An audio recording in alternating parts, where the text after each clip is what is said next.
여러분은 설교를 듣고 나시면 무엇을 기억하십니까?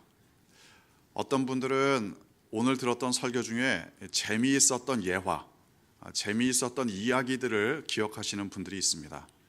그런가 하면 오늘 목사님이 또 사투리를 쓰셨네, 목사님이 또 말 실수를 하셨네, 이런 것들을 기억하시는 분들이 있습니다. 물론 그게 이제 기억하기에 좋은 내용들이기는 합니다. 그런데 그걸 조금 넘어서면, 살짝 넘어서면 내가 듣고 싶은 이야기들만 듣는 경우들이 있습니다. 내가 듣고 싶은 이야기들만 듣는다. 사실 사람들 사이에서도 그렇게 되기가 쉽습니다. 더 나아가서 내가 듣고 싶은 대로 바꾸어서 듣는 경우들도 있습니다. 상대방이 뭐라고 이야기를 하든지 간에 그냥 나는 내 생각대로 상대방의 말을 듣는 경우들이 있습니다. 더군다나 그걸 만약에 다른 사람들에게 그대로 이야기를 한다. 그러면 이건 걷잡을 수 없는 이야기가 되기도 합니다. 예수님께서 이 땅에 오셔서 많은 말씀을 하셨습니다. 하나님의 나라에 대해, 하나님의 은혜와 사랑과 심판과 다스림에 대해 말씀하셨습니다. 그런데 사람들이 그걸 어떻게 받아들였느냐? 예를 들어 예수님께서 자유를 선포하셨습니다. 해방을 선포하셨습니다. 하나님의 나라를 선포하셨습니다. 그런데 그걸 사람들이 어떻게 받아들였느냐? 자기가 듣고 싶은 대로 받아들이는 사람도 꽤 많았습니다. 그러니까 예수님께서 승천하시는 그 순간까지도 이스라엘을 회복시키실 때가 지금입니까? 예수님께 그렇게 물어봤다는 게 아닙니까? 당시에 로마의 식민 지배를 받고 있었던 이스라엘, 그 입장에서는 당연히 나라가 해방되는 걸 원했겠죠. 나라의 독립을 원했을 겁니다. 물론 그건 당연하지만 예수님께서 아무리 하나님에 대해서 말씀을 하셨어도 그 진정한 의미를 제대로 듣지 못했다, 이런 경우들이 많았습니다.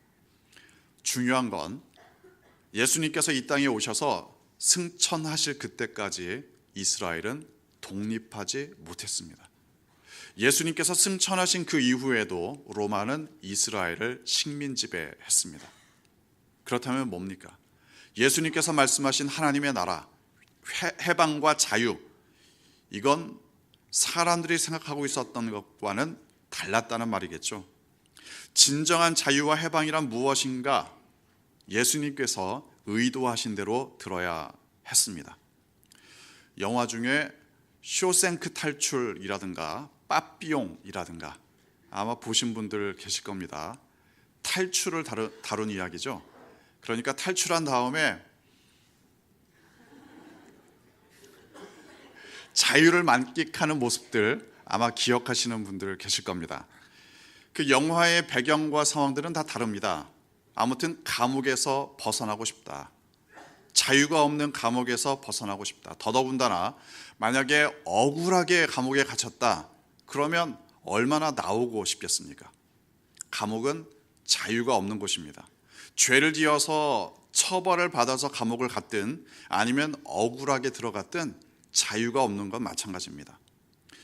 감옥까지는 아니어도 사람들은 자유를 원합니다.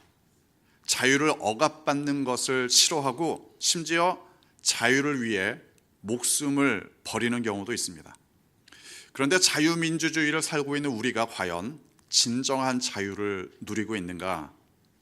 자유를 누리기 위해서, 자유를 얻기 위해서 그렇게 헌신을 했는데 정말 우리는 진정한 자유를 누리고 있는가? 세상 나라에서는 우리는 진정한 의미에서의 자유를 결코 누릴 수 없습니다. 왜냐하면 사람이 죄인이기 때문에 그렇습니다. 스스로 죄의 감옥에 갇혀 지내는 사람도 있습니다. 그리고 자신의 죄성 때문에 다른 사람들을 힘들게 만드는 경우들도 있습니다. 경제적인 억압, 사회적인 차별, 남녀 차별, 또 소외계층에 대한 차별 등등, 사람이 죄를 짓고 또 죄에 갇혀 있고 이것으로 말미암아 다른 사람들을 힘들게 만드는 경우도 얼마나 많은지 모릅니다.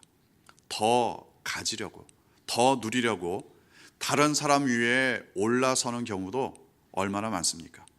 결코 이 세상에서는 진정한 자유가 존재할 수 없습니다. 인간이 악하기 때문입니다.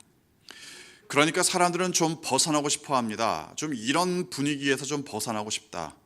내가 좀 적게 벌고 좀 검소하게 살더라도 이런 뭔가 억압적인 상황에서 벗어나고 싶다. 좀 적게 벌어서 소소하게 살자. 또는 철학이나 종교를 통해서 인생 무상의 깨달음을 통해 뭔가 좀 벗어나고 싶어 하는 마음도 가지고 있습니다. 그런데 이 왜곡된 세상은, 이 타락한 세상은 결코 진정한 자유를 우리에게 줄 수 없습니다. 그러한 현실 가운데 예수님께서 찾아오셨습니다. 왜곡된 세상의 억압으로부터, 또 공포와 정죄로부터 예수님은 자유를 선포하셨습니다.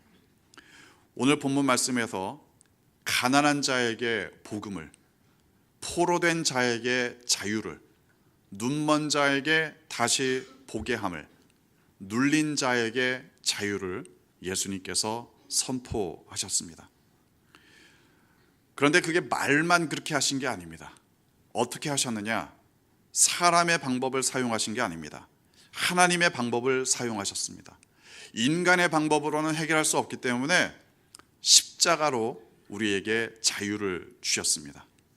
죄의 문제, 죽음의 문제, 근원적인 해결책을 바로 하나님의 방법으로 해결해 주셨습니다. 주의 성령이 내게 임하셨으니, 이건 성령 충만이라는 건 단지 기분이 좋고 끝나는 게 아닙니다.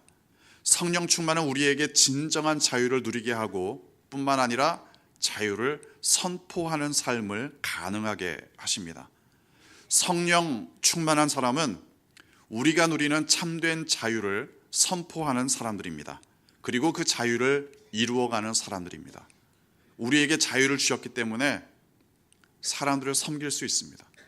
우리에게 진정한 자유를 주셨기 때문에 눌린 자들에게 하나님의 자유를 선물할 수 있습니다.